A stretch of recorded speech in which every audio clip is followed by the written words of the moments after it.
My name's Angelo, and welcome to We Want Picks. I'm going to break down the entire UFC Kansas City fight card, giving you my DraftKings picks, predictions, and plays. But before I do, head on over to WeWantPicks.com and unlock all of the tools that we have for you to build a winning DraftKings lineup. We have everything from player rankings for cash core, GPP core. We have a full-blown cheat sheet. This is going to give you every single fighter on the slate, their projected ownership, the projected scoring, and then the leverage number. The leverage number is a proprietary number. We put that number together. Nobody else has that number. And it's a calculation of everything from the projected scoring to the projected ownership and everything in between so that you can find your spots in these big tournament entries, right? You want somebody that is lowly owned, is going to score very, very high, and that leverage will help you find that. Our DraftKings ownership projections have been literally the best in the game the last couple of months. Better than all of the massive companies like Roto Grinders, better than all of everybody else's little tiny Patreon accounts and stuff like that. Our ownership numbers have been absolutely spot on. For $10 a month, you can unlock all of the rankings by player pools, contest, so much content. And then on top of that, the DraftKings optimizer. You come in here, you click a few buttons, and you can build 150 different lineups. You can build 3 lineups.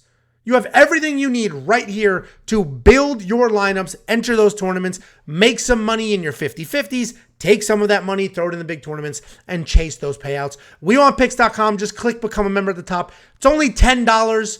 You're going to get the optimizer, you're going to get the DraftKings plays, you're going to get detailed data, metrics, everything you could ever need for that $10. Let's break down this card. We've got 14 fights on this card. A couple of UFC debuts, a couple of female fights. The scoring is weird. We only have 2.5 round lines. There's a lot going on. So let's go ahead and try to make something happen here. Opening up this card, we do have Lucie Pudilova taking on Joselyne Edwards. Lucie Pudilova, she's a powerful striker. She likes to circle, throwing big 1-2s. She doesn't really have a ton of volume, but everything she throws is with intent. We only have scoring on one single fight for her because she only got one freaking win in the UFC. 4 UFC losses got her cut in 2020. She came back after a couple of regional wins, got that win against Wu Yanan in 2022. But the reality is, Lucie Pudilova, she's a favorite here. I don't think she wins. I'm surprised to see her as a favorite. She's taking on Joselyne Edwards. Joselyne Edwards at $7,600. Honestly, I will probably have her in my lineup. This card is loaded with live underdogs, but I trust Joselyne more than some of the others. The problem is she doesn't score insanely well in all of her wins, like 77 here again when she beat Yanan. But against Ji-Yoon Kim on short notice, 82 points. Against Ramona Pascal, friggin' a week and a half before, almost 100 points. I like Joselyne Edwards to get in there, stay busy, use those long kicks, use that long reach. That range for her has been working really, really well, and just keep Lucie at bay, touch her up, and then win this fight. I don't necessarily know if she's going to get a bunch of takedowns, but she doesn't need them. The 99 points against Ramona Pascal was just straight volume. 176 strikes, 164 significant strikes. She put up those 99 points. $7,600. I will probably spend that money on Joselyne. I do think she gets it done, and I do think this is going to go to decision, which will look something like these 2 wins. And at that 7,000-ish price point, she may be worth it. Then we got Gaston Bolanos. He's coming over from Bellator. He's a kickboxer. He's a professional kickboxer. He's been working his MMA career as of late. He's coming off an 11-fight stint or 7-fight stint with Bellator. But he does have 2 losses in his last 5 fights. It's an interesting signing for UFC, but I think this is a highlight signing. I think they're bringing him in to get a highlight knockout. This guy has more than one spinning back elbow knockout. He has it in professional kickboxing. He has it in professional MMA. He's a beast on his feet. That's exactly what he is. He's a Muay Thai, very high-level striking guy that's going to come forward, look to get that finish. And he's taking on Aaron Phillips. Aaron Phillips hasn't fought, look at this. 2014, then 6 years nothing, 2020, now 3 years nothing. He's coming back after 3 years away, 3 losses in the UFC. He can't seem to get that UFC win. Yes, he is a well-rounded, at least of the two of them, has a more of a well-rounded background. He's also primarily a striker, but you can see him shoot some takedowns if he gets into trouble. He's insanely tough. His takedown defense could use some work, but I don't think takedowns are going to matter at all. I think this entire fight is going to be a striking match, and then I got to go with the better striker. So Gaston Bolanos should absolutely get this done, and then it's really up to you if you want to spend that $9,200. It's a lot of money to spend, but in all likelihood, he wins, and he wins by finish. Certainly, he should be in some of your tournament entries if you're a little worried to spend that money in a cash game. Certainly should be in a tournament or two. Then we have Bruna Brasil, or Bruna, who knows? Anyway, Bruna Brasil, she's a hot prospect. Again, another UFC debut here. She's got fantastic striking. She has incredible power. She's very creative on her feet. She's throwing Superman punches. She's showing spinning back kicks. She's doing everything possible while coming forward to try to get that finish. She'll even shoot takedowns. I don't like her takedowns, but they are there. She does shoot them. She does mix in sort of a variety of strikes, takedowns. Like, she's a complete MMA fighter, and she has some solid BJJ as well. This is her UFC debut. She is very talented, but we just saw a very talented female fighter in her UFC debut last week that didn't go well. She's taking on Denise Gomes. Denise Gomes, $6,900. Dirt cheap for somebody. Yes, she's coming off a loss in her UFC debut against Loma Lookboonmee, who's an absolute killer. An absolute killer. She was taken down a whole bunch of times in that fight, but look at this. She had 2 reversals. You don't just take her down and do what you want. Denise Gomes is going to keep fighting. She's a tough striker. She can also grapple. She is hittable, which is going to be a problem in this matchup, but she continues to come forward, bites down on her mouthpiece, and tries to get this done. Personally, I do think Bruna wins. Am I going to do anything with that information? Absolutely not. Absolutely not. I'm not taking a UFC women's MMA debut at $9,000 plus and putting in my lineup. I'm just not doing it, especially not against somebody as tough as Denise. If Loma Lookboonmee's not getting Denise out of there, Bruna Brasil isn't. So Bruna Brasil off the table, should not be in your lineup. Denise Gomes? Well, I don't know. Let's talk about it, right? $6,900. That's a good price point for somebody insanely tough fighting a UFC debut who had 2 reversals after getting taken down by a world-level Muay Thai striker. So Jacob likes Denise Gomes to win. He's his lock of the week. If you're on that team, $6,900 is an incredible price point. And again, lots of times when we build these lineups, we talk about the fighters, how good they are, but also their opponents. I think Bruna Brasil, Denise's opponent, is good. She's a talent. She's a prospect. But UFC debut, there's a lot of factors going on. There's a crowd here as well. This isn't an Apex fight night. So I'm not going to put Denise in my lineup, but she certainly is a very, very live underdog that you may want to consider putting in yours. Then we have Lando Vannata, and he's taking on Daniel Zellhuber. Lando Vannata, this guy's a flashy striker. He's got crazy kicks, spinning attacks. He comes out fast. He is not a slow starter. This guy's going to come out there and look to get that win early. His takedown defense is pretty solid at 68%, and we've seen him work in some offensive takedowns as well if things are not going his way. He has won in each of his last 3 fights. He is coming off this loss to Charles Jourdain. He didn't really do much before that. The win over Mike Grundy was solid, but again, he doesn't score that incredibly well in his wins. He is the underdog at $7,700. I also think he loses, so I don't see myself putting Lando in my lineup because he doesn't score well in his wins, and I don't think he wins, quite frankly. So Lando Vannata won't be in my lineup, but Daniel Zellhuber at $8,500 just might. This guy is much more impressive than this loss you're seeing on the screen. He's a really impressive striker with aggressive, dynamic style. He's just going to come forward. He's going to work with his reach. He's got incredibly long legs, incredibly long arms. He's going to work with that reach, have solid takedown defense, and if he is taken down, he's going to use those limbs to tie you up and work for a submission. He is coming off this loss to Trey Ogden. You guys are going to be like, oh, Trey sucks, and Daniel lost to him. Daniel sucks. The reality is, this was the anomaly. This was the first loss of his career. He just was gun shy. He didn't let his hands go. Didn't look very comfortable. It was his UFC debut, but when he did let his hands go, it was clear this dude is the much better striker, the absolute much better striker in that matchup. So I like Daniel Zellhuber to win. $8,500 is actually a very nice price point. He's going to be the far more talented fighter in this matchup. And if he is not gun shy, if he fights this fight the same way we've seen him fight pre-UFC, he's absolutely going to win. He's absolutely going to be worth that money. But if he shows up afraid of the lights, there's a crowd, and he freezes up in the moment, then he's going to suck and he's going to lose. I will probably take the risk at $8,500 because he's the much better fighter in this matchup. And I'm just hoping that that talent shines through and he doesn't shit the bed.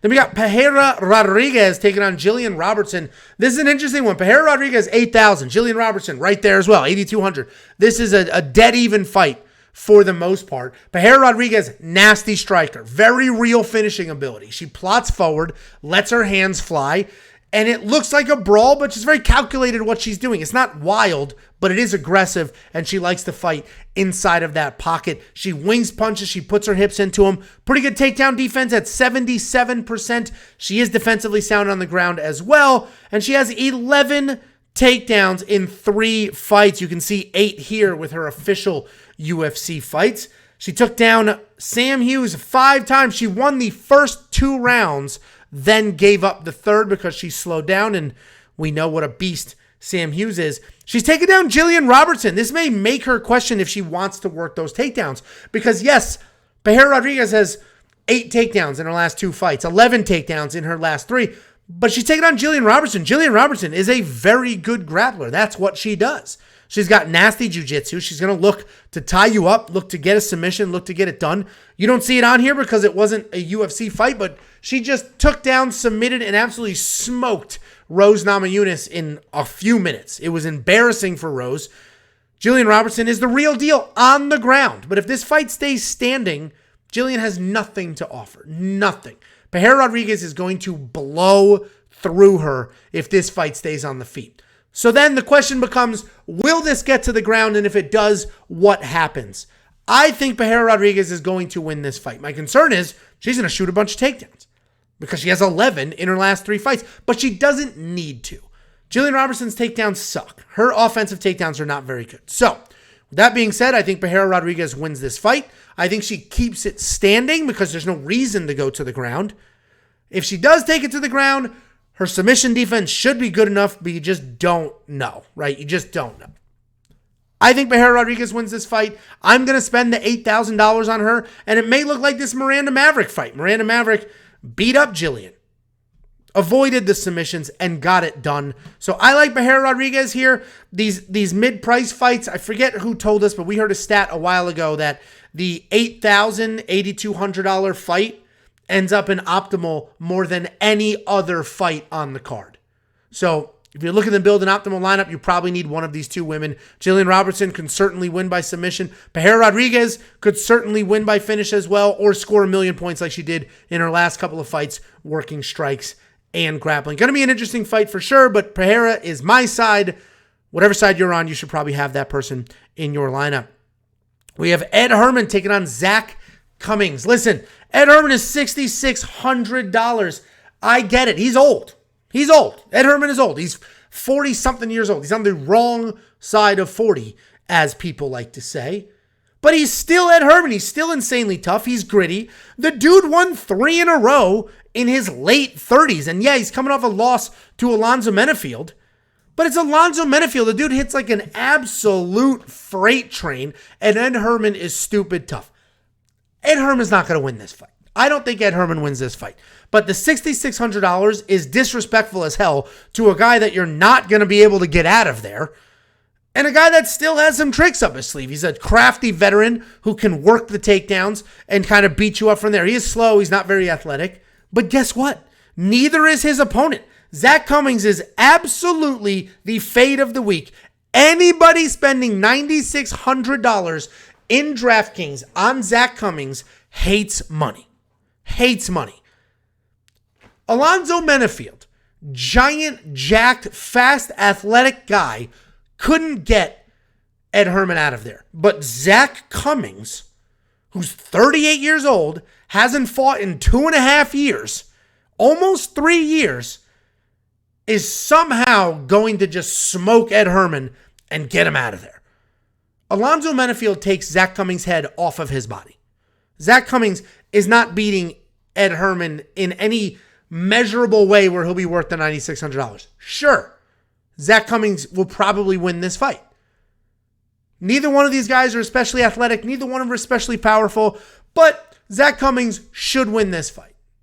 He should be able to come forward, use his pot shot sort of striking, avoid the speed. Not the speed, but be a little faster. He doesn't have to worry about the speed of Ed Herman. Avoid whatever takedowns Ed's going to throw his way. Zak Cummings is going to win a decision. He's never going to get near that $9,600. Fade the absolute shit out of him. There's just no reason to spend that money. And if I'm wrong, then yeah, the amount of trolls we have, they're going to clip this and throw it on Twitter, pretend they're geniuses to try to build whatever pathetic following they have. But I just don't see that. Let me know in the comments if you think I'm dead wrong. I mean, $9,600. This is Amanda Nunes pricing. This is insane. This is absolutely insane. Then we got Brandon Royval. And he's taking on Matheus Nicolau. This is going to be a great fight. We have 3 fights on this card that could absolutely be fight of the night, and this is one of them. Brandon Royval is an absolute dog. This dude's going to come forward and look for a finish any way that he can get it. He can work his hands. He can work his submissions. This win over Matt Schnell in his last fight, dude was dropped. Brandon Royval was dropped. Didn't get him out of there. Then he snatched up his own submission and got it done. Brandon Royval is a kill or be killed kind of guy. And you're going to be hard-pressed to find a decision, right? His first decision was Bontorin. Before and after that, absolutely just kill or be killed. He puts himself in harm's way to chase those stoppages. And 14 out of 20 times, it worked for him, right? 6 times, puts himself in harm's way. He gets caught. He gets sucked up. He gets cracked. He gets hit. Matt Schnell dropped him. He was able to survive that and get that done. He's taking on Matheus Nicolau. Matheus Nicolau is one of the more technical strikers. He's a very, very technical guy. He's very calculated in what he's doing. He's a competent grappler as well. He's got 10 takedowns in 7 UFC wins. He's going to get you to the ground, and he's going to stick to some control there, work for a submission, but unlike Brandon Royval, he's going to methodically work his way towards a submission. He's not just going to go wild looking to chase something. Matheus Nicolau is going to be the more technical fighter everywhere, the more balanced fighter everywhere, the more patient fighter everywhere. I think he wins. I think he probably wins by finish because if Matheus Nicolau beats Brandon Royval, well, the odds tell us Brandon Royval gets finished in losses. So I like him to win. I'm going to spend the $9,100, but we have to recognize that Brandon Royval could win this fight, right? That's what Brandon Royval does. Look what he just did to Matt Schnell. So I think Matheus's technical striking is going to give Brandon a very hard time. Brandon's going to get stupid, loose, going to start chasing submissions that aren't really there. Matheus is going to crack them, stay composed, stay focused, and get it done. Nicolau, the pick, and I will spend the $9,100. Then we got Bill Algeo taking on downtown TJ Brown. Bill Algeo, he's the favorite here, $8,800. I'll tell you right now, I'm on the other side. I like TJ Brown to win. But Bill Algeo is tough. He has very high volume, high output striking. He is a BJJ black belt, but he doesn't really use it. He does not use his black belt, right? He's not getting offensive takedowns very often, but he does have that jiu-jitsu to defend submissions. So it's not going to be very easy to just blow through him grappling wise. I mean, we saw what he did to Herbert Burns. Absolute pathetic display by Herbert. But Bill Algeo, volume striker, decent takedown defense. It's 38%, but it is decent because people try to take him down like crazy. But offensive takedowns when he needs them. But he's been taken down 13 times in 7 fights. The reality is, I think that's going to be the problem here. Yes, his takedown defense is decent. It's not good. It's not bad. It's decent. But TJ Brown's got very good takedowns. TJ Brown has that Arkansas wrestling, and he's going to come forward, shoot takedown after takedown after takedown. If he has a bad entry, doesn't like it, he resets, shoots another takedown. He has phenomenal cardio. His hands are just okay, but he's also a BJJ black belt. So The only way Bill Algeo wins this fight, in my opinion, is if Bill Algeo somehow defends all the TJ Brown takedowns, and I don't see that happening. I think TJ Brown wins this fight. I'm going to take my shot at $7,400 in DraftKings. And if we go through 2 takedowns against Silva, 1 against Nurdenbeek, that was a loss, but he got the 1 takedown against Nurdenbeek, who has very good takedown defense. 6 against Rosa, 2 against Kai Kamaka, 7 against Griffin. I mean, I like TJ Brown to just stick to a game plan. He's just going to try to get the takedowns. As I mentioned, Bill Algeo has been taken down quite often. TJ Brown gets taken down quite often as well, but I don't see Bill shooting his own takedowns. So we're going to see what happens.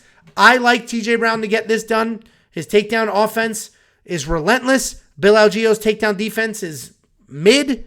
So I'll take relentless over mid. TJ Brown's going to be the pick. $7,400. He will be in my DraftKings lineup. Clay Guida, Rafa Garcia. Listen, Rafa Garcia, $9,500. He probably wins this fight. And if you think he wins this fight with takedowns, with aggression, I mean, look at his wins. 97, 115, 93. He does not have any mediocre wins. Every one of his wins is very highly scored. So if you think Rafa Garcia wins, he should be in your lineup. He's got good power in his hands. He's an aggressive grappler that is going to shoot 1,000,000 takedowns. That's what he's going to do. He has had cardio issues in the past, but he seems like the Grutzmacher fight, he was blowing through Grutzmacher. Look, he scored 70 points in a loss. He was blowing through Grutzmacher and then just got exhausted, and Grutzmacher just kept coming forward. But since then, we haven't really seen him slow down that much. The Drakkar Klose fight was close. This was a very, very close fight. A lot of people thought that Rafa won that fight or could have won that fight with a couple of small adjustments. But the guy's going to come forward. He's going to pressure hard. He's going to look to get it done.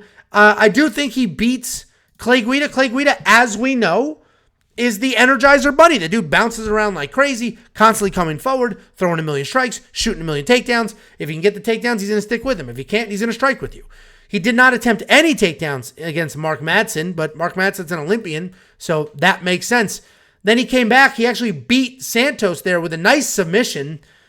Puelas subbed his ass, and then he just beat Scott Holtzman. But Scott Holtzman, that was his retirement fight. He knew that was his retirement fight. Clay Guida is the kind of guy that can expose you, right? If your cardio is not perfect, Clay Guida is the guy that's going to find out because he will come forward. Even at 40-something years old, he's going to push a pace. He's going to come forward. I think Rafa wins. If you also think he wins, then we got to look at the points that he's putting on the board when he does win. And then you got to throw him in your lineup at that price point, especially if we got TJ Brown and a few of these other 7,000-ish underdogs. Then we got Chris Gutierrez taking on Pedro Munhoz. Chris Gutierrez, $9,400. I think he's worth it as well. If you have to choose between Chris and Rafa, and it's a tricky decision to make because Rafa scores really well no matter what because of the takedowns.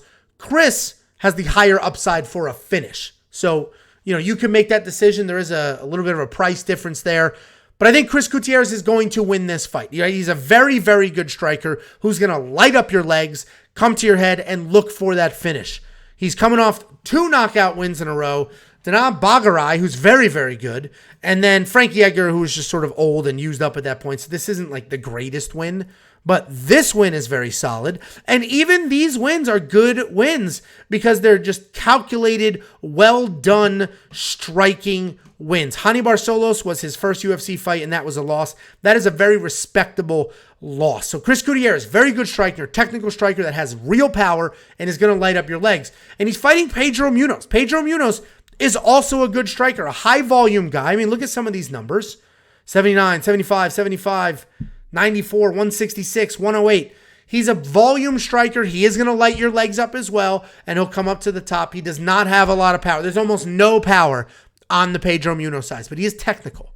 He is clean, and he does like leg kicks. The Sean O'Malley fight, you're going to see the no decision there. Pedro Munhoz won the first round. Some of you like to disagree with me. You like, oh, no, he didn't. It was only leg kicks. Go look at the scorecard. 2 judges gave him the first round. Pedro Munhoz won the first round against Sean O'Malley. Second round, tide seemed to be turning. He was poked in the eye and said, F this, I'm out.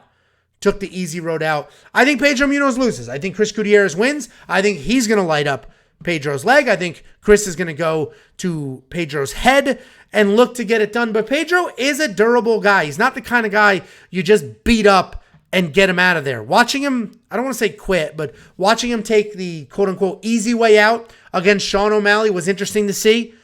So that's factoring into this as well. But I like Chris Gutierrez to get it done. Potentially, he can win by finish. If not, it should be sort of, I don't want to say a striking clinic because Pedro's a very technical striker, but the power is definitely on the Gutierrez side. So you're going to see Pedro beat up in the face, beat up in the legs, and is just sort of limping to the finish line if he's able to survive.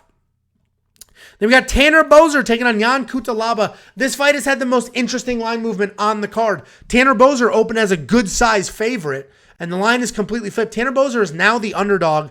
DraftKings pricing comes out right a week or two after the betting numbers. So the DraftKings pricing is more reflective of today than it was of the opening line. So DraftKings is saying Cutelaba is the favorite here. And I can understand how you can get to that conclusion, right? Cutelaba is a kill or be killed guy. He doesn't look at judges' scorecards very often. This guy is kill or be killed. He's going to come forward. He's going to get the takedowns. He's going to relentlessly look to grapple, and then he's going to get hit in the face, and his chin's not going to hold up. That's exactly what happened against Kennedy and Chukwu. 2 takedowns knocked out. Ryan Walker, he was submitted. Ryan Spann, he was submitted. He did show a little bit of durability against Dustin Jacoby and Devin Clark, but Jacoby, phenomenal striker who we're going to break down next, doesn't have a ton of power. Devin Clark, just sort of a grappler that Jan was able to out-grapple and sort of keep there. But for the most part, Cutelaba, in his losses, is getting stopped, and in his wins is doing the stopping. But Cutelaba is going to need to get it to the ground to win this fight. He's taking on Tanner Boser. Tanner Boser is a heavyweight that has lost the weight. He's coming down to light heavyweight, and I almost promise you, when you see Tanner Boser on the scale tomorrow, I'm filming this on Thursday because I'm getting a freaking vasectomy Friday morning, so I don't know what sitting in a chair is going to be like for me tomorrow. So we're doing this on Thursday. Tanner Boser is a heavyweight, coming down to light heavyweight. He is jacked up. Look at his Instagram pictures. He's in phenomenal shape. He did it the right way. He's an athletic guy that has decent hands, pretty good everywhere, who's been used to fighting heavyweights, and he's knocked them out. He knocked out Ovince St. Preux. He knocked out Pessoa. He knocked out Felipe Lins at heavyweight. And he's fighting a 205-pounder that if you sneeze too hard is going to get put out. And people are going to say, well, Tanner Boser gets taken down. He gets taken down. He's getting taken down by Rodrigo Nascimento. He's getting taken down by big heavyweights. And yes, Jan Cutelaba may actually get some takedowns here. But he got him against Kennedy and Chukwu as well. And how did that work out? I may be way too high on Tanner Boser, but I trust the opening line. I liked him as the minus 150 favorite. I think he wins $7,800 against a guy who gets finished in most of his losses, who has been finished in his last, 3 fights? I like Tanner Boser here. Tanner Boser's absolutely the pick. I'm going to spend the 78 hundo on him. Then we have Dustin Jacoby taking on Azmat Mirzakhanov. Dustin Jacoby is a world-level kickboxer, right? When he was, if we look at his UFC record, 2011, 2012, then nothing to 2020. Between 2012 and 2020, he was a professional kickboxer, and at one point was ranked number 2 in the world. He's not a power guy, but he's very technical. He's very clean. He pumps a jab. He keeps it out there, and he stays busy. He's going to outstrike most people. He is coming after his loss to Khalil Roundtree, where if you only looked at the stats, Dustin Jacoby won this fight. He won this fight. I think what happened was the reason the judges scored against him, who most people think that it was a bad decision, is because Dustin doesn't have that same power. It just felt like, yes, Khalil wasn't landing as often, but when he did land, it looked like it had a lot of power. And it looked to do a little bit of damage. And that is ultimately what the judges went with. But Dustin Jacoby's a very good striker, got great leg kicks. He does not have a ton of power, even though he does have a few knockouts here. The Jung one was very surprising. The Stewart one, that happens, right? But Stewart's been put out a few times. But frankly, Dustin Jacoby is more of a technical striker with volume than he is just one punch, take your head off. Azmat Mirzakhanov is the opposite. Azmat Mirzakhanov is not a high volume guy. He's not a big guy at all. He's a small guy for the division, but he's got power. He throws everything with intent. He has insane power in his hands. He can put you out when he wants to. He can take you down when he wants to. We haven't really seen that wrestling too often in the UFC, But it is there. This guy's a Russian wrestler with big hands that can get something done.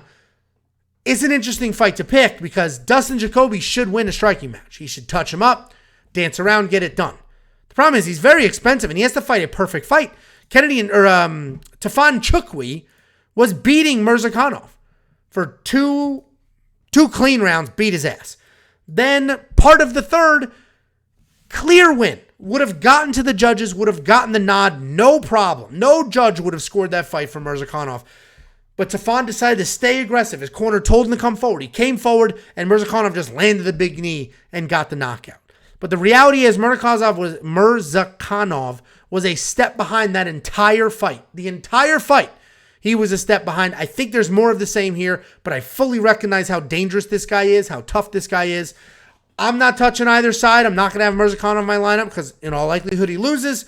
And I'm not going to have Jacoby in my lineup because I don't think he's going to score that well in a win. I think it's just jab, jab, jab for 15 minutes. Although I do think he wins. Co-main event. Great co-main event. Edson Barboza taking on Billy Quarantillo. You guys are split on this fight. I'll tell you right now, pick your side. If you think Edson Barboza wins this fight, throw him in your lineup. $7,500 for a guy like Edson Barboza? A phenomenal striker that has a full 20-minute highlight reel of him just taking people's heads off. He's incredibly dangerous, incredibly fluid striker, very technical, who can absolutely get things done and put people away. Edson Barboza also has very slick jiu-jitsu, could use some better wrestling defense. That's how Bryce Mitchell got it done, just kept taking him down, beating him up. But Edson Barboza, very good striker, very, very dangerous guy. He's taking on Billy Quarantillo. Billy Quarantillo is a very good grappler, right? He's going to come forward. He has solid striking, incredible aggression, and cardio for days. He's going to come forward, stay busy. I need him to work the grappling here. I need him to fight the same way he fought Benitez. If he's going to go strike for strike with Edson Barboza, he's going to get put out. Period. But if he comes in, works the takedowns, doesn't let Edson get comfortable, basically what Bryce Mitchell did, with a little less wrestling most likely, then Billy Quarantillo wins this fight. He's got a ton of cardio. He does have the wrestling offense if he needs it.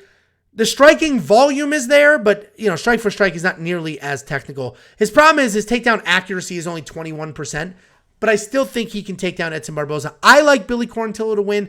$8,700 is right there. But again, if it looks like this Benitez fight, the finish might be a little trickier than that. But he could put up well over 100 points just with aggression, takedowns, control time, forward pressure, all that. So I like Billy to win. But if you're on the Edson Barboza side, I get it. The dude's a legend. $7,500 is phenomenal price for him as well. And then we have the main event. This is going to be a similar story. Pick your side. Max Holloway at $9,000 seems high. But look what the hell this dude does in wins. 153, 209, 209. It's insane the numbers he puts up in these wins. It's insane. 83. These are good numbers. He was taken down in that fight as well. Max Holloway, yes, look at these losses. It was Volkanovski friggin' 3 times. And then you have to go back. Dustin Poirier, that was at 155 pounds. He put up 78 points in a loss at 155 pounds. Max Holloway, I think he wins this fight. We all know him by now. Very high volume striker. We watched him work in some takedowns in that Rodriguez fight 2 fights ago. He's going to come forward. He has seen everything under the sun. He is not as old as you think he is, but he has miles on him. At a certain point, that dude's chin is going to be mush and it's not going to hold up. But for now, it is holding up. And until it doesn't, I have to assume that it will. We haven't seen him dropped. We haven't seen him collapsing. We haven't seen anything out of him really in a sort of aging way other than his face is starting to get cut up a little faster. But he is fighting Arnold Allen. Arnold Allen has very precise striking. He's got power. He's going to take his time, find his spots, then come lunging in and then throw those big punches and hunt for a finish. The biggest problem here is Arnold Allen does not have great cardio. He starts to slow down in 3-round fights, let alone 5 against a guy like Max Holloway. He does have sneaky submissions randomly hidden in his back pocket, and you're going to see this stoppage win over Calvin Kattar. That was bullshit. Calvin Kattar hurt his leg. So, yeah, was Arnold Allen going to win that fight? Potentially. We don't truly know, but that was definitely a freak injury early that got him that win. But the reality is Arnold Allen is a very good striker. He's a powerful striker. A lot of you love him to win this fight, and if you do, then this is a phenomenal price point at $7,200. You're going to get 5 rounds out of a guy that's as good of a striker as him. I like Max Holloway. I'll spend the money. If you like Arnold Allen, you should spend that money. Guys, go unlock all of the tools. Go unlock everything at WeWantPicks.com. It's only $10 a month. You're going to get the cheat sheet that's going to give you ownership projections. We have the best projections in the game, period, end of story. That's an actual fact, not just some weird marketing ploy. You're going to get the scoring projections. This is the estimated score that each fighter is going to put on the board. You're going to get leverage, which is a proprietary number that's going to take all these numbers, spit out a unique leverage calculation that you can use to find your spot in large tournaments. You're going to get player pool ranking by cash game, GPP core players. You're going to get all sorts of single entry, multi-entry content and information. And you're also going to get the optimizer. You could care less about anything I say, think I'm dead wrong. Who cares? It's a tool. It's an actual tool. Block out what I have to say. Come here and just use the optimizer. $10 a month. WeWantPicks.com for everything you need. Sign up now and unlock all of this great content.